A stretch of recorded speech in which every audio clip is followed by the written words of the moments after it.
गावचा प्रशासकीय कारभार सांभाळणारी व्यक्ती म्हणून साधारणतः ग्रामसेवक यांच्याकडे पाहिले जाते।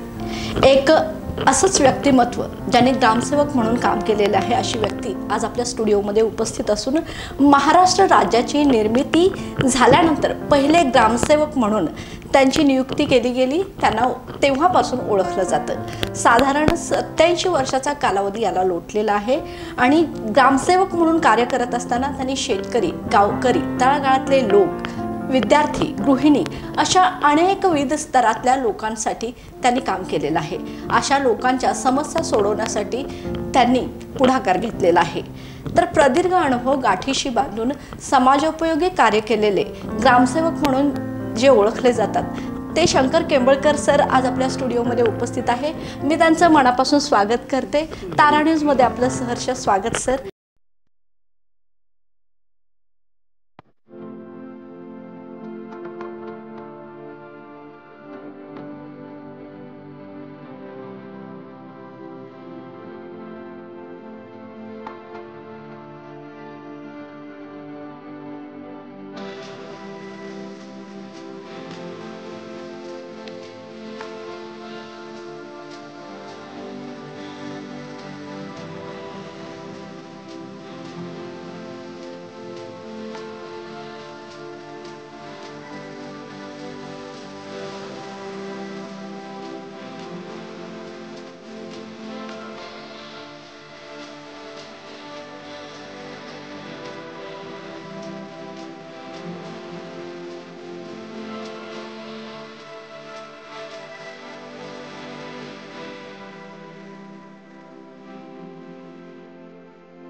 एकंदरीत 87 वर्षाचा प्रदीर्घ कालावधी आणि तुम्ही केलेलं कार्य या संदर्भात काय सांगाल सर?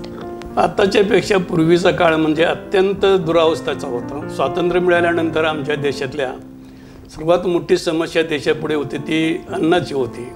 रस्ते नव्हते, पाणी नव्हतं, वीज नव्हतं, शिक्षणाच्या सोयी नव्हत्या आणि त्याचबरोबर जवळजवळ 30-35 कोटीपेक्षा अधिक लोकसंख्या असलेल्या लोकांना अन्नाचा प्रश्न मोठा होता।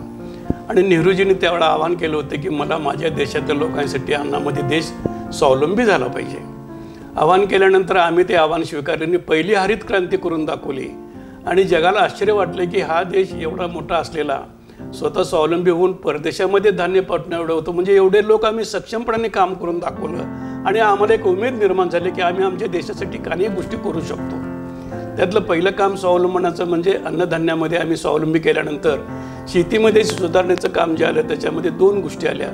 आम्हाला रासायनिक खत माहीत नव्हतं त्यावेळेला किंवा परदेशातून येणाऱ्या धान्यामधून काही भेसळ आहे ते आम्हाला माहीत नव्हतं, पण ते येत असताना हळूहळू रासायनिक खताचा वापर झाल्याने जमिनीमध्ये लोकांना कसं वापरायचं ते ज्ञान नसल्यामुळे जमिनीवरती त्याचा फार मोठा दुष्परिणाम होऊन गेला। आज जवळजवळ 50-60 वर्षानंतर पाहिलं तर सगळ्या जमिनी आमच्या नापीस म्हणजे पिकण्याच्या दृष्टीनं अयोग्य होत चालल्यात आणि त्याच्यातून वेगवेगळ्या प्रकारचे रोग जे असाध्य रोग आहेत, बरे होत नाहीत असे रोग निर्माण झाले आणि असं वाटायला लागलं की आमच्या देशावरती एक संकट हे मानवनिर्मित आहे का नैसर्गिक आहे। आणि मग आमच्या लक्षात आलं की हे पेट्रोकेमिकलमधली वस्तू जी खताची जी आहे हे आमच्या शेतीला हानिकारक आहे आणि म्हणून सेंद्रिय शेती आणि पूर्वीचा जो पॅटर्न जो होता शेती करण्याचा तो अवलंबला तरच आम्ही चांगल्या पद्धतीने आमच्या लोकांना जगू शकतो। म्हणून मी 70-71 पासून आम्ही काम करायला सुरुवात केली आणि सेंद्रिय शेती आणखीन ग्रामीण भागाचा विकास, कमतरता नसलेलं गाव जर करायचं असेल तर पंचायतीमध्ये कर वसुली एवढा एकच विषय नको आहे। गावामध्ये रस्ते, लाईट, पाणी, आरोग्य, शाळा ह्या गोष्टी ज्या आहेत प्रशासनाच्या कामापेक्षा त्याच्यापेक्षा वेगळं केंद्र सरकारनं असं ठरवलं पंचायत राज योजनेमध्ये की शेवटचा जो माणूस आहे तळागाळातला जो उपेक्षित घटक आहे त्याच्यापर्यंत ज्या योजना पोहोचलेल्या नाहीत त्या पोचायला पाहिजेत आणि त्या योजना दिल्लीतनं आल्यानंतर राज्य सरकारपर्यंत येतात। राज्य सरकारनं कारण जिल्ह्यामध्ये आणि जिल्ह्यातनं तालुका आणि मग गावामध्ये अशी सगळी यंत्रणा ही काम करत असताना फार मोठी त्याच्यामध्ये कालावधी जातो आणि ज्यांच्यासाठी योजना आहेत त्यांच्यापर्यंत न पोचल्यामुळे तो माणूस आहे तसाच उपेक्षित राहतो आणि प्रत्येक दरवर्षी आणि परत ते म्हटलं जातं की ह्या लोकांच्यासाठी योजना आहेत। असं आता जवळजवळ बरेच वर्ष झाली आणि आम्ही आता 75व्या वर्षामध्ये अमृत महोत्सव काळामध्ये काम करताना एक मागे वळून जर पाहिलं तर असं वाटतं की खरंच आम्ही आमच्या उपेक्षित असलेल्या घटकांची आम्ही योग्य पद्धतीने काळजी घेऊन काम केलं का? पदरी असं निराशा वाटते की अजून झालेलं नाही। 2 गोष्टी झाल्यात की आता 75 वर्षानंतर रस्ते दिसतील, शाळा दिसतील, थोडी लाईटीची सोय दिसेल, पाण्याची सोय दिसेल, पण त्याचबरोबर प्रचंड प्रमाणामध्ये जे बेरोजगारांची जी संख्या वाढत चालली त्याच्यामध्ये आम्ही कुठे कमी पडलो. आणि दुसरी गोष्ट, विशिष्ट पद्धतीची पिकं घेण्यामध्ये इतर पिकांच्यावरती दुष्परिणाम झाल्यामुळे जी पहिली सूत्री जी होती अन्नधान्यामध्ये स्वावलंबी होण्याची, ती हळूहळू पूर्वीची पिढी कमी झाली. नवीन आलेल्या पिढीचं शेतीमध्ये जाणं म्हणजे दुर्लक्ष व्हायला नको वाटायला, आणि त्याच्यामुळे रोजगारांचा प्रश्न तयार झाला, शेतीमध्ये मजुरांचा मोठा प्रश्न तयार झाला. दर न मिळाल्यामुळे एकाच वेळा शेती करत असल्यामुळे शेतकरी दुरावस्थेमध्ये कर्जबाजारीमध्ये राहिला, आणि जगाच्या पाठीवर कुठेही नाही अशी देशामध्ये आत्महत्येचं प्रमाण जे वाढलं, ही सगळ्यात अतिशय वाईट गोष्ट आहे. त्याला आम्ही स्वतःला समजतो की आम्ही कुठे कमी पडलेलो आहोत, आणि हे कमी पडलेलं कारण जर दूर करायचं असेल तर आमच्या हातून झालेली चूक आम्ही दुरुस्त केली पाहिजे. भारतामध्ये 7 लाखाच्या पुढे खेडे आहेत आणि 36 राज्याच्या पेक्षा राज्य आहेत, परंतु आम्ही का कमी पडलो याचा अभ्यास जर केला तर एक असं वाटतं की मूलभूत शिक्षण जे आहे, कमवा शिका योजनेमध्ये ज्या शेतीशी निगडीत शिक्षण जे पाहिजे ते देण्यामध्ये अत्यंत अपुरे आपण पडलेलो आहोत. विद्यापीठं आहेत, शिक्षण घेऊन तज्ज्ञ लोक येत आहेत. आमच्या देशातले तज्ज्ञ शिक्षण घेतलेली पोरं परदेशामध्ये खूप मोठ्या प्रमाणावरती 30-40 लाखाच्या पुढे संख्या गेलेली आहे. हे विद्वान पोरं जर आमच्या गावात परत जर आलेले, आमच्या शेतीशी उद्योगधंद्याशी जर राहिले तर आता जो आमच्या देशामध्ये 30-40 कोटीची संख्येची जी वाढलेली जी मुलांची आहे त्यांच्यात ते मिसळले तर आम्ही खेडी जगामध्ये 1 नंबरचा आम्ही देश करू शकतो. पण दुर्दैवानं असं म्हणावं लागतं की याच्यामध्ये ग्रामपंचायतीचा जो वाटा आहे तो त्याच्यामध्ये सिंहाचा वाटा असून सुद्धा काम करण्यामध्ये आम्ही खूप कमी पडलो. जिल्हा परिषदेचा कारभार, पंचायत समितीचा कारभार निवडणं काय एवढ्यापुरतं न राहता निवडून आलेल्या लोकांना हे पाहिजे की मी संसदेच्या याच्यामध्ये जे कायदे केलेले आहेत किंवा संविधानाने जे मला अधिकार दिले आहेत मी शपथ त्याची घेतली का. आजपर्यंत मी खात्रीने सांगतो तुम्हाला की जिल्हा परिषद, पंचायत समिती किंवा गावातल्या कुठल्याही पंचाने मी निवडून आल्यानंतर संसदेच्या नियमाप्रमाणे किंवा संविधानाच्या कायद्याप्रमाणे मी शपथ घेऊन तिथे गेलोय का, अजून एकही गेलेलं दिसणार नाही. मग मला अशी विनंती करायची की पहिल्यांदा जिल्हा स्तरावरचे मान्य कलेक्टर साहेब, मान्य जिल्हा परिषदेचे अधिकारी साहेब किंवा शिक्षण अधिकारी जे वरिष्ठ आहेत आणि त्या लोकांना बोलवून मी शपथ घेतोय, गावासाठी काम करतोय असं ज्यावेळेस स्वतःला बदल घालून घेतील त्यावेळेला कुठेतरी बदल होण्याची सुरुवात होईल. नुसतं पंचायतीला आम्ही निवडून आलो नाही आता चला कुठे 4 कामं करायची, तिथे तेवढ्या कामापुरता आमचा विषय नाहीच आहे. ग्रामपंचायतीमध्ये शेवटचा घटक जो आहे, जवळजवळ आमच्या ह्याच्यामध्ये अनेक जातीची लोक राहतात खेडेगावामध्ये. ती माणसं गावातली येत नाहीत पंचायतीमध्ये. मी तर माझा असा एक अनुभव सांगतो सुरुवातीचा की मी ज्यावेळेला पहिल्यांदा पंचायतीमध्ये पाऊल ठेवलं आणि ग्रामपंचायतीची मिटिंगला सुरुवात केली त्यावेळेला काय माणसं खाली येऊन बसली होती बाजूला. मी एका विषयी माणसाचं नाव घेतलं आणि तो जी म्हणला आणि तिथं उठून अरे म्हणलं तू खाली का बसलाय, तुम्ही कोण आहात, सदस्य आहे, मग खाली का बसलाय, या इकडे. म्हणून मी माझ्या बाजूला त्यांना बसवायला घेतलं. फक्त सरपंचाने डोळ्याने फक्त बघितले त्याच्याकडे, तो तिथं जे दूध जे पळालं ते परत आलाच नाही. म्हणजे माणसाच्यामध्ये खेडेगावातल्या जर अशी जातीय अहंकाराची जर समजा जर काही भावना जर असेल तर सामान्य माणूस पंचायतीमध्ये येणार कसा, तो त्याच्या व्यक्त भावना करणार कसा. त्याच्याहीपेक्षा गंमत सांगतो, आमच्या जिल्ह्यामध्ये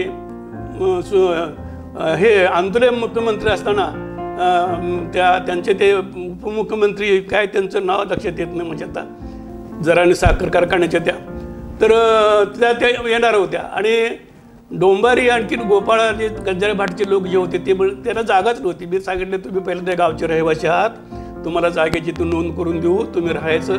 मी त्यांना जागा आखून देऊन घरं बांधायला लावली, त्यांना त्यांच्या घाणेरड्या व्यवसायातून बाहेर काढलं. गावकऱ्यांना प्रचंड मोठा राग आला, अरे हे तुम्ही काय करताय. अरे म्हटलं त्यांची राहायची सोय करायची तर नको का घर, त्यांना त्यांच्या नोंदी पाहिजेत, गावचे रहिवासी आहेत, ते केलं मी काम. त्याच्याशिवाय दुसरं म्हणजे असं की पिण्याच्या पाण्यासाठी लोकांना पाणीच भरून दिलं जात नाही. सार्वजनिक ठिकाणी तिथं पाणी भरून दिलं जात नाही, काही ठिकाणी तिथं त्याला अडचण येते, बायकांच्याकडे वाईटवरती जर पाहिलं जातं त्यांच्यावरती वेगळ्या पद्धतीच्या लोकांच्या तिरस्काराच्या भावना असतात. हे सगळं बघितल्यानंतर लक्षात आलं की खूप काम आपल्याला करायचं आहे.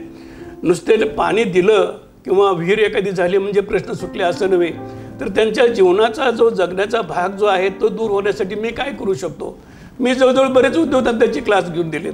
पावडर कशी करायची, साबण कसा करायचा, शाई कशी करायची, वया कशा करायच्या, चप्पल कसं करायचं, तेल कसं तयार करायचं, सुगंधी उठणं बिटणं कसं करायचं. एवढंच नव्हे तर गवतापासून चटयात कशा तयार करायच्या. उदाहरणार्थ अरब कंट्रीला खूप उष्णता आहे आणि वाळा नावाची वनस्पती आहे. वाळा नावाच्या वनस्पतीमध्ये सुगंध असतो. त्याच्या जर योग्य पद्धतीनं चटया केल्याने जर आपण जर दिल्या तर अरब कंट्रीमधले एवढी उष्णता असते की ती उष्णता थांबवू शकते वाळाचे पडदे जे आहेत ते. आणि त्याची प्रचंड घोंगड्यापेक्षा, शालीपेक्षा किंवा अन्य कोणत्याही वस्तूपेक्षा त्याची प्रचंड किंमतीला घरोघरी उद्योग वाढतील. हे साधी सिंपल गोष्ट आहे. किंवा लोकरीचे कांबळं काय करायचं, घोंगडं काय करायचं, कातड्यापासून कोणकोणत्या वस्तू कपड्याचे करायच्या, हे साध्या गोष्टी करता येतात. एवढंच नव्हे तर आता तरी अशा अवस्था झाली की आपल्या शिकलेल्या मुलींना आपल्या बाळाला दूध पाजवायला अंगावरती त्यांना कसं तरी वाटतं, ते बाटली ते दूध असतं. मी त्यांना एक विनंती करेन अशी, आणि आम्ही उद्योगामध्ये एक भाग घेतलेला आहे, शिकवतो मी लोकांना की शेळीचं दूध सगळ्यात चांगलं असतं. तिची पावडर तयार केली तरी एका पावडरची किंमत दिवसाला 400-500 रुपये असते. लहान बाळाला किमान 50-60 रुपये दूध लागतं रोजचं, आणि लहान बाळाची संख्या कधी कमी होऊ शकत नाही, ती वाढत राहणार. गावामध्ये रोजगार वाढायचं तर शेतीमध्ये 2 गोष्टी केल्या पाहिजेत. शेतीमध्ये तयार होणारी वस्तू आणि तिला पूरक असलेले व्यवसाय जर ग्रामपंचायत देण्याचं जर ठरवलं तर ग्रामपंचायती स्वावलंबी होऊ शकते, कमतरता नसलेलं गाव तयार करू शकते. स्वातंत्र्य आणि परतंत्र ह्याच्यामधलं आम्ही आमच्या तंत्राने निर्मिती करू शकतो, वस्तू स्वावलंबी होऊ शकतो आणि समृद्धी होऊ शकतो. फक्त शाळेमध्ये कमवा शिका योजनेमध्ये ग्रामपंचायती पुढाकार घेऊन शाळेत कॅम्पस उभं केलं पाहिजे. शिक्षक, ग्रामसेवक, तलाठी आणि इतर जे गावातले जे लोक जे आहेत, महिला वगैरे, शाळेच्या कॉलेजच्या मुलींना घेऊन तिथे गेलं पाहिजे. त्यांना सांगितलं पाहिजे तुला काय पाहिजे बाई, अमुक अमुक पाहिजे, तर त्या मला म्हणतात, म्हणजे बऱ्याचशा विचारतात आम्ही हे कसं काय करू. मी एका मुलीला विचारलं तू लिपिटिक्स लावते, सवय लावते. मग आम्ही तिला सांगितलं तुझ्या शेतामध्ये भुईमूग पेरलाय, मग आता सोयाबीन केलाय, मग सोयाबीनाचं तेल काढायचं किंवा पाम तेल झाड लावायचं, त्याचं तेल, त्या तेलातनं आपण म्हणलं लिपस्टिक करू शकतो. पण आम्हाला हे पैसे आम्ही दुसऱ्या कंपनीला देतो, मग आमच्या गावात आम्ही एखादी वस्तू काय करू नये ते शिकू नये. तुम्ही एखादं झाड लावा, सुरुवात करा, आणि झाड लावल्यानंतर तुमच्या लक्षात येईल की हे बाबा माझ्या उपयोगाचं आहे. आम्ही समजा 1-4 कुटुंब राहतो, तिथं तुम्ही वांगी लावा, तिथं दोडके लावा, तिथं दुसरी वस्तू लावा, एकमेकाला द्या, म्हणजे बाहेर जाणारा पैसा वाचेल, आपल्या पैशाची कोणीतरी काळा बाजार करून पैसे मिळतो ते थांबेल, आपल्यातला पूर्ण व्यवसाय मिळेल. आणि विशेष करून मुलींनी व्यवसायामध्ये आलं पाहिजे. त्याचं कारण ज्या घरामध्ये मुलगी उद्योजक बनते ते घरामधले ते संपूर्ण कुटुंब उद्योजकी बनतं, आणि आमच्या देशाला त्याची नितांत गरज आहे. आज प्रत्येक मुलींचं वय वाढत चाललंय, मुलांचं वय चाललंय, पण सगळ्यात वाईट सांगायला असं वाटतं त्यांची लग्नच होत नाहीत. त्यांना विचारलं तर त्यांच्या अपेक्षा वेगळ्या असतात. मी एवढं शिकले तर मला असा शिकलेला पाहिजे, बाद शिकलेला पाहिजे. परंतु गावामध्ये सुविधा आहेत का? गावात सुविधा नाहीत. प्रत्येक गावातून जवळजवळ 30-40% पोरंही शहरामध्ये येतात. शहरामध्ये आल्यानंतर त्यांची ते सगळे हाऊस बघितले शहरातली, त्यांना खेडेगावात जायची इच्छा होत नाही. आणि सगळ्यात वाईट वाटतं म्हणजे कोल्हापूरसारख्या शहरामध्ये गेल्या 30-35 वर्षामध्ये 56 झोपडपट्ट्या वाढल्या. आता मला सांगा, कोल्हापुरासारख्या एका शहरामध्ये जर 56 झोपडपट्ट्या जर वाढत असतील तरी कुठून लोक आलेत?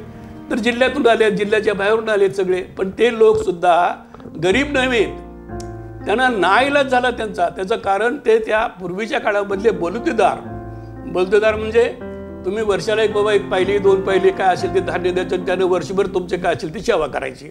आलुतेदार त्यानं त्याची सेवा करायची. समजा आता एक न्हाव्याचं दुकान आहे, तर ते न्हाव्याला वस्त्रा जर दिलं तर त्याला धार लावता येत नाही, कात्री असेल तर त्याला धार लावता येत नाही, मग ते कुणीतरी त्याला धार लावून द्यायची, ते आलुतेदार. म्हणजे असे एकमेकावरती साखळी असायची. ते जे सगळे जे लोक जे आहेत खेडेगावामध्ये त्यांना व्यवसाय न मिळाल्यामुळे, त्यांना रोजगार न मिळाल्यामुळे, त्यांच्या पोटाची सोय न झाल्यामुळे ते सगळे लोक शहरामध्ये यायला लागलेत.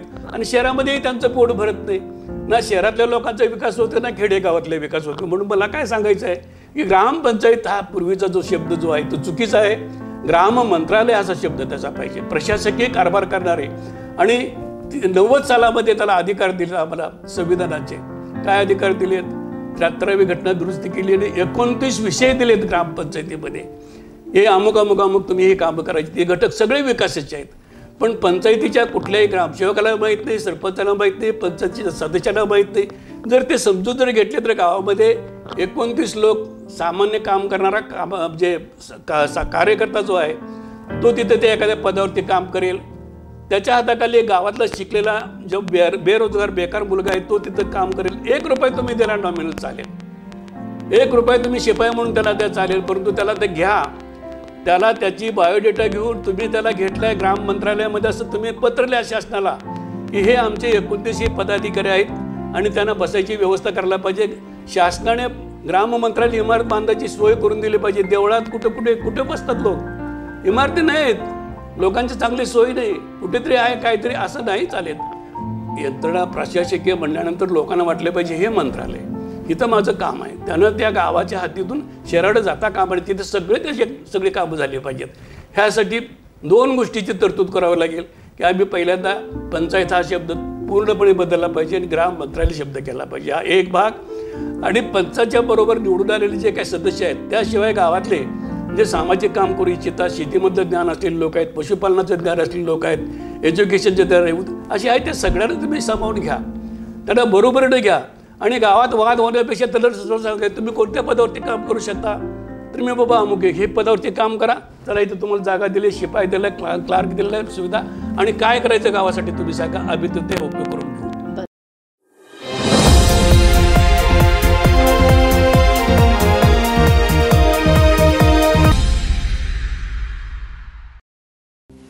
दुसऱ्याचं पण चांगलं व्हावं, आपलं पण चांगलं व्हावं, दुसऱ्याबद्दल वाईट भावना चिंतू नये, सगळ्यांचं चांगलं व्हावं. त्याच्यातून आपल्याला त्यांच्या दुवा मिळतात आणि ते आपलंही चांगलं होतं. दुसऱ्याचं वाईट चिंतून काही आपलं चांगलं होत नाही. भावना चांगल्या पाहिजे, ठेवल्या पाहिजेत. परमेश्वरानं आम्ही चांगल्या भावना ठेवल्या म्हणून आमच्या पोटाला मुलं चांगली आली, त्यांच्या पण भावना चांगल्या आहेत म्हणून त्यांचं पण चांगलं झालं. सगळे मुलं बाळ व्यवस्थित आहेत, सगळे त्यांचं करिअर व्यवस्थित आहे, म्हणजे कुठला करिअरला डाग नाही. त्यांच्या नोकरी सोडली, शेगावात गोपाळ लोकांचं कल्याण केलं, गोपाळ लोकांना जागा मिळवून दिल्या, त्यांना घरं बांधून दिली. परत क्रेशर धंदा बिझनेस करायला तिथल्या लोकांना जागा मिळवून दिली. पाणी नव्हतं लोकांना तिथं बोरिंग मारून दिली, नळाचं पाणी आणून दिलं. परत तिथं शाळा बांधली मुलांना तिथे शिकण्यासाठी. सगळं त्यांनी त्या शियात आपली स्वतःची नोकरी सोडून दिली. तर आतापर्यंत ते जिल्ह्याचे BDO अधिकारी झाले असते. त्या माणसानं खूप स्ट्रगल केले दुसऱ्यासाठी आणि स्वतःचं सगळं करिअर सगळं दुसऱ्यासाठी खर्च केलं. कुणाचंही त्यांनी वाईट चिंतलं नाही म्हणून परमेश्वरानं म्हणजे सगळ्या मुलांचं सगळं चांगलं केले. माझं सगळं चांगलं आहे, सगळं माझं मुलं बाळ सुना नातवंड सगळी चांगली आहे.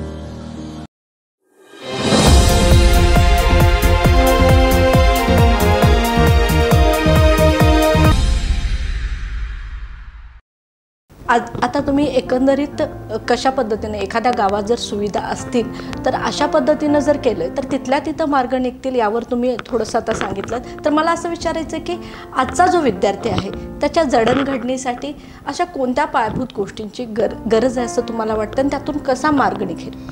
आता एक उदाहरण सांगतो तुम्हाला. आमच्या कोल्हापूर जिल्ह्यामध्ये शहराच्या जवळ राजाराम तलाव आहे. त्याच्या बाजूचे तळाचं पाणी सोडले तर त्याच्या वरच्या बाजूला 250-300 एकर जमीन आहे.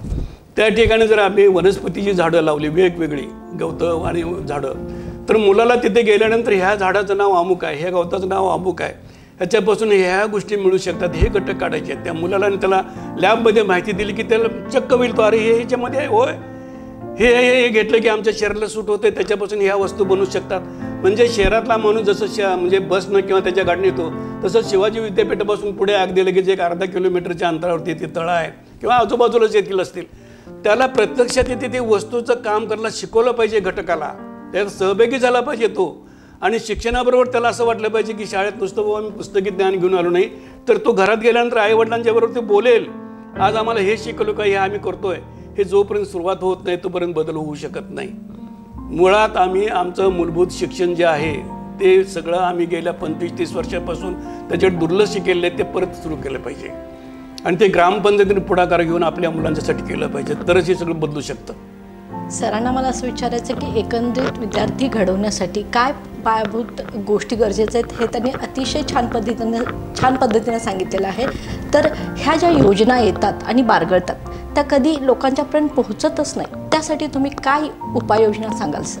त्यासाठी जे 29 विषय दिलेले जे आहेत, ज्या योजना, समजा आता पशुपालनाची योजना आलेली आहे, पशुपालनाचा संबंधित तो अध्यक्ष जो आहे त्याच्या टेबलवरती गावातल्या कुणाकडे जनावर किती आहेत, कुणाचं शेत किती आहे, त्याची गरज काय, त्याला पाणी सोय आहे का, जनावरांचे गोठा आहे का, त्या आधुनिक पद्धतीचा आहे का, शेळ्या आहे का, मेंढ्या आहे का, म्हैस आहे, गाय आहे, हे त्याला ते कळेल. आणि गावामध्ये लोकांची गरज किती आहे दुधाची, दूध गावातून बाहेर जाण्यासाठी आम्ही आणि काय निर्माण करू शकतो का, त्यासाठी किती क्षेत्र उपलब्ध होऊ शकतं. एक उदाहरण सांगतो तुम्हाला. गावामध्ये आता पिकाचा उद्योग सोडून, ऊस सोडून दुग्ध व्यवसाय हा प्रमुख धंदा चालला शेतकऱ्यांचा, कारण ते 10 दिवसाला पेमेंट येतं आणि त्याच्यामध्ये कुटुंब चांगलं चालतं. तसंच 10 दिवसाच्या आत पैसे येणारे अजून काही उद्योग निर्माण करू शकतो आपण.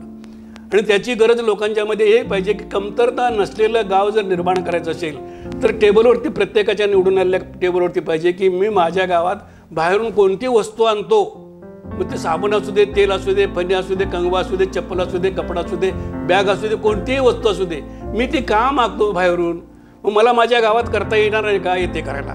मग मी माझ्यातले जे लोक जे आहेत, शाळेतले असू देत, शिक्षक असू देत किंवा कोणी, सगळ्यांना बोलून बाबा माझ्या मुलांना बॅग करायची आहे. मग आम्ही टेलर असणारं काम असणारा माणूस किंवा इतर जे आहेत त्यांना पातळीन तयार करणार, पॅटर्न तयार करणार, ते वस्तूसाठी लागणारी वस्तू काय पाहिजे ते घेणार आणि ठराविक एकदम सगळं गाव त्याच्यामध्ये मिक्स होत नाही काम करायला. ज्यांना गरज आहे त्याच तेवढ्याच लोकांना काम द्यायचं, कारण त्यांचं शिक्षण आणि त्याला लागणारे ज्ञान ह्या दोन्हीची सांगड अशी घालायची. जसं रेल्वेचे रूळ बरोबर जातात तसं त्याचं ते शिक्षण आणखीन स्वावलंबीपण हे बरोबरीने झालं पाहिजे. विषमता येता कामा नये, कारण शाळेतून बाहेर पडताना नुसता कागद मी 5 जण नोकरी द्या नाही, तो बाहेर पडल्यानंतर तो म्हणला पाहिजे की मी 4 लोकांना काम देऊ शकतो, या ठिकाणी माझा उद्योग सुरू करू शकतो. इतकी सक्षम यंत्रणा ग्रामपंचायत ही 12वीपर्यंतच गावातच करू शकते. त्याची सुरुवात आम्हाला करायची आहे.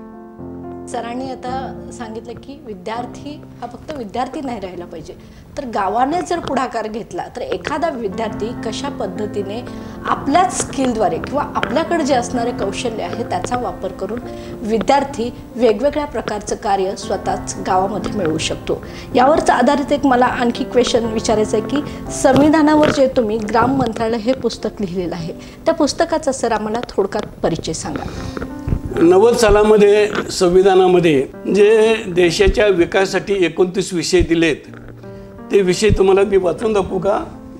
भारताच्या संविधानामध्ये 11वी अनुसूची जे 243 प्रमाणे ग्रामपंचायतींना अधिकार, प्राधिकार, जबाबदाऱ्या ज्या दिल्यात त्या मी तुम्हाला थोडक्यात वाचून दाखवतो. पहिला म्हणजे बदल करण्यासाठी प्रत्येक गावामध्ये 2 गोष्टी दिलेत. पहिलं म्हणजे सामाजिक मतांचे परीक्षण. ते करण्यासाठी तो माणूस त्या पात्रतेचा गावात असतो, आहेतच. खूप बोलतात, त्याला सांगायचं तू तिथे बोलण्यापेक्षा ह्याच्यावरती विषयावरती तुझं टेबलवरती तयार कर मसुदा आणि आमच्या गावच्या लोकांची साधारण प्रत्येकाची व्यक्तिगत मतं काय संकलन कर, त्याच्यावरती परीक्षण कर आणि आमच्या पुढे ठेव. निर्दोष सामाजिक सार्वजनिक वितरण पद्धती. आता गावामध्ये समजा जर तांदूळ जर आले तर सगळ्यांच्यापर्यंत पोचत नाहीत. पूर्वी राखण्याला तर सगळ्यांनी पोचायचं नाही, ते मध्येच काहीतरी व्हायचं. म्हणजे ज्याला पाहिजे द्यायचे ते कारण त्याच्याजवळ त्याला मिळायचं नाही असं नाही. जी गोष्ट आली ती ताटात सगळ्यांच्या ताटात आली पाहिजे. म्हणजे वितरण व्यवस्था ही चुकीची नको आहे, योग्य पाहिजे. दुर्बल घटकाचे कल्याण आणि विशेषतः अनुसूचित जाती, अनुसूचित जमाती यांचे कल्याण, त्यांच्यासाठी योजना जी आलेल्या आहेत ते त्यांच्यापर्यंत पोहोचल्यात का, तुमच्या टेबलवरती त्याची यादी पाहिजे. सांबारची घरं, महाराजची घरं, मांगाची घरं, आमक्याची घरं, तमक्याची घरं, दणके काय असतील ते, किती घटक आहेत, त्यांना कोणती गरज आहे, घरं असतील तर किती लोकांना घरं पाहिजेत आणि काय नको असेल तर काय पाहिजे. म्हणजे सगळ्यांचा सर्वे रिपोर्ट तुमच्या टेबलवरती पाहिजे आणि ते पूर्ण करण्यासाठी तुमचा आराखडा पाहिजे. आजपासून सुरुवात केली त्याला एवढे पैसे लागणार आहेत, एवढ्या दिवसात ते काम पूर्ण होणार आहे आणि चांगल्या क्वालिटीचं होणार आहे आणि परत आणखी त्याच्यावरती खर्च करायचा नाही. एकाच ठिकाणी रस्ता आणि पुढच्या वर्षी तोच रस्ता असलं नको.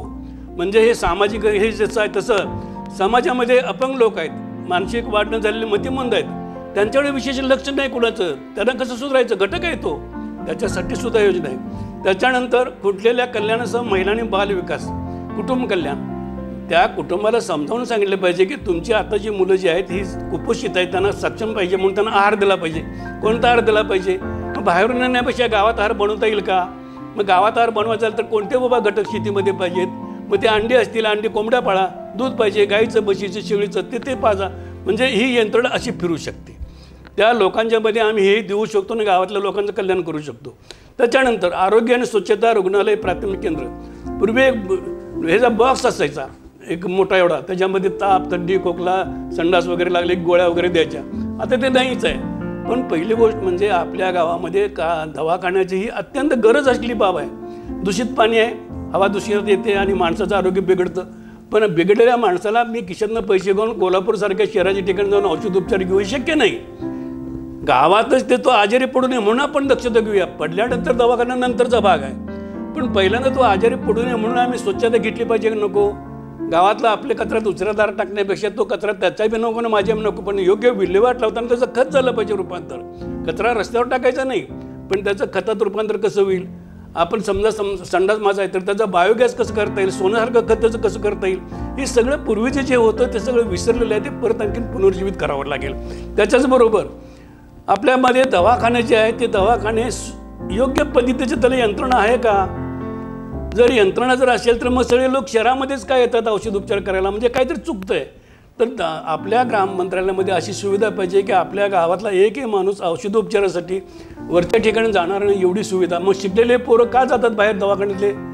तर त्या डॉक्टर होण्याच्या माणसाला सुद्धा त्याला जगण्या एवढे पगार गावात देता याची सोय झाली पाहिजे, ग्रामपंचायतीने केली पाहिजे, तो बाहेर जाता कामा. त्यानंतर आपल्यामध्ये बाजार भरतो, जत्रा भरतो, सांस्कृतिक कार्य आहे, याच्यासाठी जो माणूस तज्ज्ञ पाहिजे. आपल्या गावातल्या जत्रा कशा घ्यायच्या, नुसतं बैलांना मारायचं आणि टकरी लावायचं, जुजा घ्यायचा असं हिंसात्मक नको. करमणूक करताना सुद्धा माणसाला असं वाटलं पाहिजे खूप आनंद झाला पाहिजे, त्याचा हिंसा नको त्याच्यामध्ये. सांस्कृतिक कार्यक्रम घेत असताना ज्याच्यात दुसऱ्या भावना दुखवले जातील असले कार्यक्रम घेऊ नयेत. मुसलमानांचे आणि हिंदूंचे दंगे होतील असल्या गोष्टी घेऊ नयेत, ते कट केलं पाहिजे.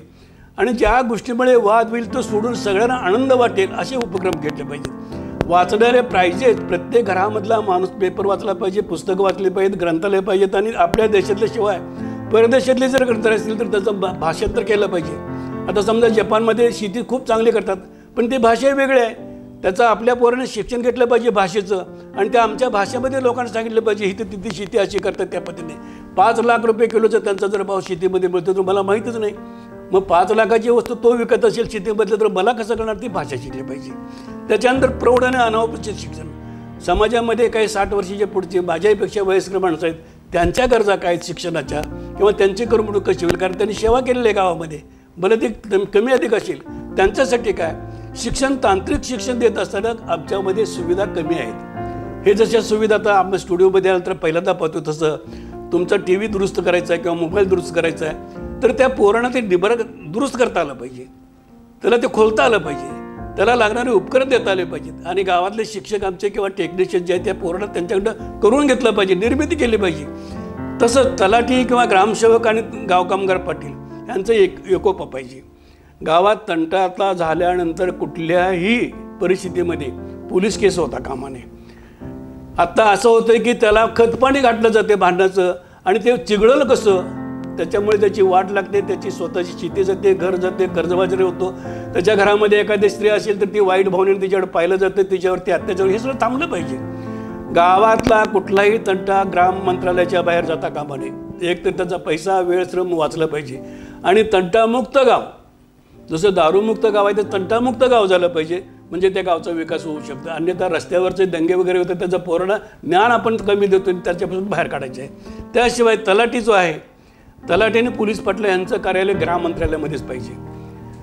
त्याचं कारण जमिनीशी संबंधित असलेले सगळे व्यवहार हे तलाठी आणि पंचायतीला माहीत असतात. त्याच्यामुळे सगळ्या जमिनीची सगळी कागदपत्र ग्रामपंचायतीचे तलाठीने त्यांनी 7/12 कुठे केला आणि काय झालं, जे चाललेला जो घोळ आणि अनेक अनिष्ट प्रकार आपण जे पाहतो ते सगळे दूर होतील. त्याच्यानंतर पोलीस पाटील जर झाल्यानंतर हे जे शासनाचं काम झालं, कृषी विस्तार, जमीन सुधारणा, अंमलबजावणी, एकत्रीकरण, ह्याच्यामध्ये माझे कसे एक हे आहे म्हणजे अनुभव. मुलींना जर तुम्ही माती परीक्षणाला जर म्हणजे लॅबोरेटरी दिली तर तुमच्या प्रत्येक गावामध्ये किमान 15 ते 20 मुली शिकलेल्या ह्या लॅबोरेटरीमध्ये काम करू शकतात. मातीचं परीक्षण.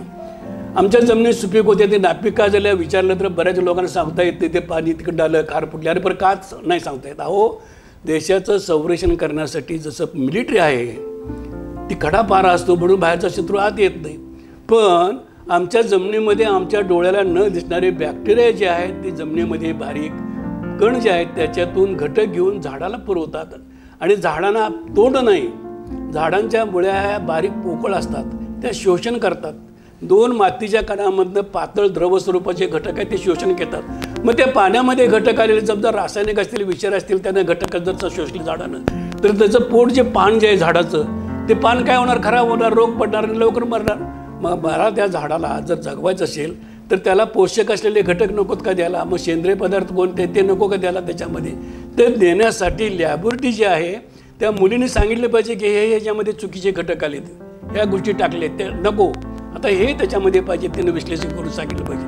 म्हणजे माती परीक्षण जमिनीचं सुरक्षित झालं की आम्ही जगातले 1 नंबरची शेतीमध्ये येऊ शकतो. हे जसा भाग आहे तसं लहान पानाचे पाटबांधारीची योजना, जमिनीचे तुकडे, आता सगळे तुकडे कमी करूया. माझा भाऊ तिकडे गेला, वडील वारला, मी जमीन विकायला बंदी. मोठ्या क्षेत्राची जमीन आता केली पाहिजे. 100, 500, 100, 200 एकर तर आपल्याला मोठ्या अवजाराने ते काम करता येईल, नाही तर करू शकत नाही आपण. कारण जगाच्या बरोबरीनं आधुनिक यंत्र जर बघितलं तर एका अमेरिकेमध्ये दोन मुली काम करतात. 500-500 जनावरांचे गोटे त्यांचे आहेत. 2 मुली. आपण का करू शकत नाही? 2 माणसं 500,000 एकर शेतीचं यंत्रानं काम करतात. आम्ही का करू शकत नाही? आम्ही फालतू माणसं शेतीवरती अवलंबून, ना शेतीचा विकास होतोय ना त्याचा होतोय. त्याच्याऐवजी कमीत माणसात तांत्रिक पद्धतीने शेती करायची आणि बाकीचा सगळा भाग जो आहे तो मानवी जीवनाला लागणाऱ्या गरजेच्या वस्तू निर्मिती करण्याच्या व्यवसायामध्ये गुंतवले पाहिजेत, उद्योगात गुंतवले पाहिजेत. त्याच्यात नोकरी मिळू शकते, व्यवसायात सगळ्या लोकांची बेकारी दूर होऊ शकते. त्याच्यानंतर आपल्या गावामध्ये कुक्कुटपालन आहे, मासे पाळतो आपण, खेकडे पाळतो. अहो तुम्हाला सांगायचं म्हणजे झुरळाची सुद्धा शेती करता येते. झुरळ आणि मोठे किडे जे आहेत हे पशुपक्ष्यांचं अन्न आहे, ते खाल्ल्यानंतर मोठी अंडी देतात ती. मग ती शेती करायची. त्यांच्या पोटानं ते उकरून खात असतात. बघा तुम्ही कोंबड्या कुठलेही ते उकरतात, दानवे खातात. मग त्यांच्या पोटला जमिनीमधले नको असलेले घटक जर द्यायचे असतील मग झुरळाची शेती करायला पाहिजे, दानवाची शेती करायला पाहिजे. म्हणजे अंडी मोठी देतात, पक्षी चांगले राहतात आणि दुसरी गोष्ट आपली जमीन चांगली राहते.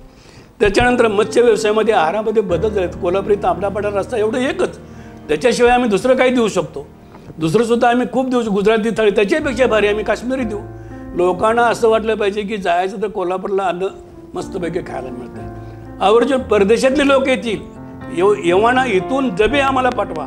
अमेरिकेमध्ये असू दे किंवा अरब कंट्री असू दे, इथले बाबा डबे आले की आम्ही ते घेणार. मग ते किती पैसे पडतात. आता अशी अवस्था आहे की तुम्ही कितीही पैसे द्यायला आम्ही तयार आहोत, पण आम्हाला पाहिजे तसं देऊ शकत नाही. म्हणजे त्याच्यात आपण कुठे कमी पडलो का? तुमच्या चवीप्रमाणे देण्यासाठी वेगवेगळे अन्नाचे घटक तयार करण्यासाठी आमच्या गावामध्ये मुलींना शिक्षण नको का द्यायला? म्हणून माझा दावा असा आहे की घरामधल्या सगळ्या मुलींनी ज्यावेळेला एखाद्या कार्यक्रमात आपण जातो, लग्न कार्यामध्ये, तिथं तुम्ही अगदी आरामात टेबलमध्ये बसून मस्त गप्पा गोष्टी मारून जेवण करता. मग मला सांगा, तुम्हाला जर जेवण करायची तशी जर इच्छा असेल आणि घरामध्ये काम नको असं वाटत असेल, 3 किंवा 4 महिन्यात तुमची पाळी येईल. तुम्ही सगळ्यांना ठरवायचं रोज सकाळी नाश्ता बिष्टा एके ठिकाणी 4 लोक करतील, तो नाश्ता तुमचं जेवण देतील, चहा पाणी करतील. पण तुम्ही त्या वेळेमध्ये ना तुम्हाला भांडी घासायला लागणार आहेत, कपडे धुवायला लागणार, काही कपडे लागतील धुवायला, पण जो वेळ मिळेल त्या वेळेमध्ये मी गावातल्या कमतरता असलेल्या गोष्टी कोणत्या त्या निर्मिती करण्यासाठी मी तो वेळ दिला पाहिजे. म्हणजे गावामधल्या वस्तू निर्मितीमध्ये आम्ही अधिक लोक जर गेलो तर गाव लवकर समृद्ध होऊ शकतं, श्रीमंत होऊ शकतं. आणि विशेष म्हणजे तुमच्या गावातली आर्थिक व्यवहाराची बाजू जी आहे ती उंच होते. म्हणजे सरकारकडे आम्ही हात पसरू शकत नाही. त्याशिवाय सामाजिक वनीकरण हा एक विषय अत्यंत महत्त्वाचा आहे. आता जर आम्ही बघितले तर जवळ कोल्हापूरच्या तर ज्योतिबाचा डोंगर आहे आणि त्या डोंगरामध्ये सगळं बोडकं तुम्हाला दिसेल, झाडच दिसत नाही. गाव त्याच्या बाजूला कुठेतरी खाली आहे. आम्ही दावा करतोय की शाळा कॉलेजच्या विद्यार्थ्यांना तिथले एक 5 गुंठे 10 गुंठे जमीन त्याच्या मालकीची द्यायची नाही. हे तुला करायला दिली, इथे गवत लाव, तू झाडं लाव, तुझ्या मालकीची त्यातले उत्पन्न तू घे. त्याच्यामुळे एक तर ती जमीन पूर्णपणे लागवडीखाली येऊ शकतं, वनराई निर्माण होऊ शकते आणि गावातलं जे सांडपाणी जे आहे त्याचा तिथं वापर करता येतो. म्हणजे हे त्याच्या सामाजिक वर्णामध्ये करता येईल. त्याच्यानंतर खादी ग्रामोद्योगचा विषय पूर्वीचा आला. म्हणजे छोट्या उद्योगामध्ये मी असं म्हणेन की कापसापासूनच कापड करता येते का? तर बांबूपासून सुद्धा कापड करता येतं.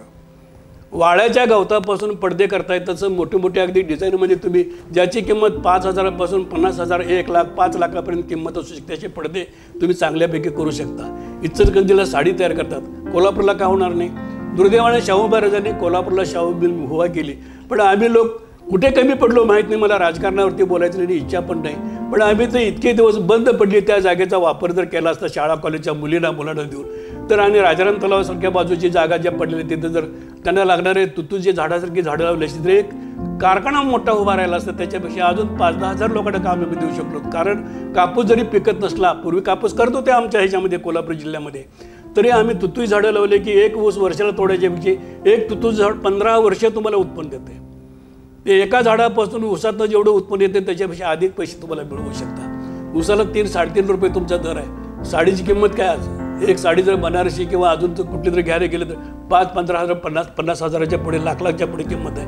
हा व्यवसाय आमच्या मुलांना करता येण्यासारखा सोपा आणि सुटसुटीत आहे. शिक्षण आनंदाने ते करू शकतात. मग आम्ही तर नको का लक्ष द्यायला?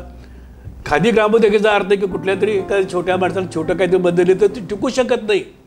तांत्रिक मदत त्याला अशा तऱ्हेची द्या की त्याला हात पुन्हा पसरायला लागू नये, अशा तऱ्हेची उपाययोजना करता येते. त्याच्यानंतर दुसरी गोष्ट, आमच्यातली चांगली घरच नाहीत. कवा पूर्वी आजोबांना बांधलेलं घर आहे ती तसंच आहे, ती तुळी कुजली, ते दार कुजले आणि शेजारी तो म्हणतो इकडे यायचं नाही, तो म्हणतो तिकडे यायचं नाही. आता साधी शोधित सिमेंटची आणि सळ्याची घरं बांधायच्या ऐवजी माती आणखीन शेण जर कालवून जर घरं जर बांधल्या भिंती तर 3 ते 4 दिवसामध्ये 8 दिवसामध्ये चांगली घरं होतात तुमची, आताच्या ह्याच्यापेक्षा चांगली, हलकी, मजबूत, सुंदर आणि 5-50 वर्षे टिकणारी. आपण त्याचा प्रयोग नको का करायला? साधी गोष्ट आहे की ज्याच्यामध्ये माझं आरोग्य चांगलं राहू शकतं असंच मला घर पाहिजे. ज्याच्यामध्ये मी कर्जबाजारी होतो आणि कर्ज फेडण्यासाठी आयुष्य जाते असल्या घराला खर्च ते कमी करायला पाहिजे. त्यानंतर दुसरी गोष्ट सगळ्यात महत्त्वाची म्हणजे पिण्याच्या पाण्याचा प्रश्न एक अत्यंत महत्त्वाचा आहे. जर राधानगरी धरण नसतं किंवा असून सुद्धा काळमोडीचं पाणी आणावं काय लागतं तर संख्यावाटी लोक भरपूर आले, त्यांच्या गरजा पाण्याच्या वाटल्या, आंघोळीच्या, धुण्या पाण्याच्या, जनावरांच्या, शेतीच्या, उद्योगधंद्याच्या. पण काळामोडीवर मी पाणी आणतो, पण पाणी आल्यानंतर जेवढं नदीमध्ये पाणी आहे त्याच्यापेक्षा अधिक ते घाण पाणी त्याच्यामध्ये मिसळते आणि वर घाण पाणी आलेलं खालच्या लोकांनी ते प्यायचं आणि सगळी माणसं कोल्हापूर जिल्ह्यात हळूहळू कॅन्सरमय होतोय का काय अशी भीती वाटायला. त्याचं कारण शेवळपासून सुरुवात झाली. 50-60% पुढे रेट गेला आहे त्याचा आता कॅन्सरचा. आणि हे सगळं करण्यामध्ये कुठला बाहेरचा माणूस आलेला नाही, कुठला अमेरिकेचा पाकिस्तानचा. आमचेच आम्ही लोक सगळे त्याची घाणेरडे बघतो आणि आमचं आरोग्य बिघडून घेतलंय. मला एक विनंती करून सांगायचं आहे की आम्ही पहिल्यांदा आमचं पाणी घरातलं घाण बाहेर जाणार नाही, ते शुद्ध कसं होईल आणि चांगल्या पद्धतीनं लोकांच्या पुढे पाणी शुद्ध देण्यासाठी माझी जबाबदारी मी माझ्यापासून सुरुवात करेन. हा त्याच्यामधला महत्त्वाचा विषय. त्याच्यानंतर ते पाणी सकाळी मला गरम पाणी, मला फुकटात पाणी मिळालं पाहिजे. बारडीवर आंघोळ केली ठीक आहे, ते पाणी माझं वापरता आलं पाहिजे. घरातल्या बायकांना कामधंदा करताना तिला भांडी मशीनमध्ये टाकली की भांडीसुद्धा तिची स्वच्छ होतील. आधुनिक पद्धतीनं आपण त्या मशीन तयार करायच्या. कांदा चिरायचं मशीन, लसूण सोलायचं मशीन, खुडायचं मशीन सगळं. आता शिकलेल्या मुलींनी घरात कोंडून घ्यायचं आणि 2 तास घालवायचे ते बंद झालं पाहिजे. झटपट जेवण करण्यासाठी सिस्टीम एकत्रित काम करायची पद्धत पाहिजे आणि वेळेत जो तुम्हाला हे मिळणार आहे, फायदा मिळणार आहे त्याचा दुसऱ्या कामासाठी वापर केला पाहिजे. त्यानंतर रस्ते, दळणवळण, विद्युतीकरण हे सुद्धा त्याच्यामध्ये विषय दिलेत आणि एवढे सगळे विषय देऊन सुद्धा आमची सामाजिक परिस्थिती देऊन 90 सालापासून आजपर्यंत विकास का झाला नाही तर हे आम्ही त्याचा वापरच केला नाही. म्हणून माझ्यासारखा माणूस 87 वर्षाचा ग्रस्त पोटतिडकीनं तुमच्यापुढे विनंती करून सांगतोय की मला अधिकार दिले त्या अधिकाराप्रमाणे मला काम करून द्या ना. सामाजिक कार्यकर्ते म्हणजे नुसते खुर्च्या उचलायच्या, दाजमं उचलायची एवढ्यासाठी नाही. त्यालाही वाटतं मी ओळखून राहावं. अरे तू ये पण पूर्णपणे अभ्यास कर. हे किती विषय आहेत, या सगळ्याचा अभ्यास केल्यानंतर तुम्हाला तालुक्याच्या, जिल्ह्याच्या किंवा राज्याच्या ठिकाणी तुम्हाला वरपर्यंत जाता येईल. लोक निवडून देतील तुम्हाला. नुसतं उभा राहिला म्हटल्यानंतर कुठे यंत्रणा राबवायची गरज नाही, बट टाकायची गरज, तुम्ही निवडून येऊ शकता. किंवा आमच्या देशाला परिपक्व नेतृत्व अभ्यासाचं असलेलंच आमच्या देशाला पाहिजे. ज्याला ज्ञान आहे असा माणूस येणं गरजेचं आहे. मंत्रिमंडळात जे मंत्री जे आहेत त्या मंत्रीचे आम्हाला नावं माहीत नाहीत. कोणत्या खात्याचा मंत्री आजपर्यंत आम्हाला कळलं नाही. असे मंत्री असतील, ते कारभार असेल तर आमचा विकास कसा होणार? आमच्या गावामध्ये मंत्रालयामध्ये त्यानं बटन दाबले की राज्य आणि केंद्राचा एका वेळा एका कनेक्शनमध्ये सगळं संबंध आला पाहिजे. एवढी जर सुविधा जर यंत्रणा जर आली तर माझा विकास व्हायला वेळ का लागतो? का होऊ शकत नाही माझा विकास? मग दिल्लीमधलाच आमचा कृषी मंत्री असेल तर राज्य आणि माझ्या खेडेगावातला माझा शेतकरी संवाद नको का व्हायला त्याचा? मी बाबा शेती करतोय आता, इथं मला रेट पाहिजे, रेट मिळत नाही. ग्राम मंत्रालय दर ठरवेल, केंद्रानं नाही ठरवायचा. माझ्यामध्ये वर्षभरासाठी किती खर्च आला आणि मला त्याच्यातनं फायदा किती मिळाला पाहिजे. शासकीय कर्मचाऱ्याला न मागता त्याला वर्षाला जर समजा महागाई भत्ता वाढवून मिळत असेल तर मी दिवसभर घाम गाळून कष्ट करून मला केलेल्या कामाचं मोल जर मिळवायचं असेल तर मी तुमच्यावर रस्त्यावरून भांडायचं मला दर द्या म्हणून हे थांबलं पाहिजे सगळे. पहिली गोष्ट म्हणजे त्याला दर मिळण्यासाठी ग्रामपंचायत ठरवणार, ग्राम मंत्रालय ठरवणार. ही बाब जेवढा होईल त्यावेळा गाव प्रत्येक स्वातंत्र्य झालं आणि स्वतंत्र गावाला कारभार करण्याची त्याला शक्ती मिळाली असं मी समजेन, नाही तर नाही समजत. मला सरांना विचारायचं आहे की गावचा विकास करण्यासाठी कोणते क्रांतिकारक बदल पाहिजेत हे तर सरांनी सांगितलं, किंवा गावामध्ये क्रांती घडण्यासाठी नेमकं काय केलं पाहिजे हे सरांनी सांगितलं. आजच्या पिढीला तुमच्या माध्यमातून तुम्ही काय संदेश द्याल? मी एवढंच म्हणेन की तुमचं जे जीवन जे आहे, पहिली गोष्ट म्हणजे तुम्ही स्वतःला हा प्रश्न केला पाहिजे की मला नेमकं काय जगायचं आहे. मग तो गरिबाच्या घरातला असू दे, श्रीमंताच्या असू दे, खेड्यातला असू दे किंवा शहरामधला असू दे, कोणत्याही जाती धर्माचा असू दे, त्याला हे विचारलं पाहिजे की तू शाळेत गेल्यानंतर जसं एखादा शिक्षक वर्गामध्ये हजेरी घेतो तसं मी स्वतःला माझ्या देशासाठी मी समर्पित झालो. त्याच्यासाठी त्यानं शपथ घेतली पाहिजे संविधानाची की मी माझं कर्तव्य जे शिक्षण घेतलं, ज्ञान मला मिळालं, मी नोकरी मिळाली असेल तर करेन, परंतु माझं कर्तव्य काय तर त्यानं पहिली कायद्याला धरून मी संविधानाबद्दल खरी श्रद्धा निष्ठा बाळगीन, ग्राम मंत्रालयाची सार्वभौमता एकात्मता उन्नत राखीन, मी निष्ठापूर्वक माझ्या सामर्थ्याचा, ज्ञानाचा, निर्णय शक्तीचा पराकुटीपर्यंत निर्भयपणे निपक्षीपणे तसेच कोणाविषयी ममत्व भाव किंवा आकर्ष न बाळगता माझ्या पदाची किंवा मी जे काम करतो ते ठिकाणी त्याची निष्ठा आणि प्रामाणिक काम करेन। मी संविधान आणि सत्य, स्वातंत्र्य, बंधुत्व, समता, मानवीय मूल्यांची प्रामाणिकपणे जोपासना करणं असं त्या आलेल्या माणसांना समजावून सांगितलं पाहिजे। मग त्या मुलांना किंवा ते निवडलेल्या लोकांना लोक चळवळीद्वारे अंधश्रद्धा, रूढी, परंपरा, जात, धर्म, अडाणीपणा हे कलंक दूर करून सामाजिक, आर्थिक, नैतिक, न्याय, विचार, स्वातंत्र्य, अभिव्यक्ती, विश्वास, श्रद्धा, उपासना यांचे स्वातंत्र्य निश्चितपणे प्राप्त करून देण्याचा आणि सर्वांमध्ये प्रतिष्ठा, एकात्मता, बंधुत्व प्रवर्धित करण्याचा संकल्पपूर्वक मी दृढ निर्णय करतो असं त्यानं स्वतःला दृढ हे दिला पाहिजे विश्वास। या क्षणापासून कोणत्याही प्रकारचे भ्रष्ट आचरण मी करणार नाही, कारण तू देशाचा घटक आहेस। राष्ट्राची संपत्ती म्हणजे सोनं, चांदी किंवा जमीन नव्हे, ही मनुष्य जीवन पोरं जे आहेत ही आमची ताकद, याची संपत्ती खरी आहे। तो चांगला, निष्ठावान आणि प्रामाणिक पाहिजे। याद्वारे मी भ्रष्टाचार आचरण करणार नाही, खोटेपणा करणार नाही, लांडीलबाडी करणार नाही। माझे गाव हिंसामुक्त, व्यसनमुक्त, व्याधीमुक्त, खोटारडेपणा करणार नाही किंवा कोणतंही कुपोषणमुक्त म्हणजे ह्यापासून आत्महत्यामुक्त, कर्जमुक्त किंवा रस्त्यावरती येऊन हिंसा न करता निकोप चांगलं राहण्यासाठी मी माझ्यापासून प्रयत्न करेन आणि निर्धाराने ते मी करेन। याद्वारे संविधान अंगीकृत आणि नियमित करून स्वतः गावाप्रत अर्पण करून त्याचे काटे करून मी पालन करते। या क्षणापासून माझे गाव मानवता धर्माचे पालन करणारे, देशाला दीपस्तंभाप्रमाणे प्रेरणा देणारे स्थान ग्रहण करीन आणि ग्राम मंत्रालय याला लोक चळवळीमध्ये स्वतःला दृढ निर्धाराने समर्पित करण्याचा या क्षणापासून संकल्प करतो असं प्रत्येक तरुणाने स्वतःला शपथ घेतली पाहिजे, मुलीनं त्यानं। तरच आमच्या इथून पुढच्या पिढीला, नवीन येणाऱ्या लहान मुलांना त्याच्याबरोबर आचरण होईल, बाबा हा ह्याच्यापासून चांगला आहे, बाबा मी ह्याच्याबरोबर वागतो, म्हणजे पुढच्या पिढीला सुद्धा आम्ही आमच्या आचरणातून मार्गदर्शन करणार आहोत। त्याच्यासाठी आजच्या पोरांनी या मुलांनी असं काम करावं असं मला प्रामाणिक वाटतं। एकंदरीतच काय तर कमतरता नसलेल्या गावाची संकल्पना सरांनी अतिशय छान पद्धतीनं मांडलेली आहे। समाजात जगत असताना अनेक समस्या लोकांना भेडसावत असतात आणि त्या समस्येतून जर तुमची सुटका नक्कीच व्हायची असेल तर केंद्रकर सरांनी सांगितलेल्या मार्गातूनच जाणं फार गरजेचं आहे। केंद्रकर सरांनी प्रश्नही उपस्थित केले आणि त्यावरचे काही उपायही आपल्याला सांगितले। आजचा जो विषय आहे तो तुम्हाला नक्कीच आवडला असेल आणि मी त्याबद्दल केंबळकर सरांना धन्यवाद देते। तारा न्यूजच्या वतीने धन्यवाद सर। थँक्यू, मी अत्यंत आभारी आहे।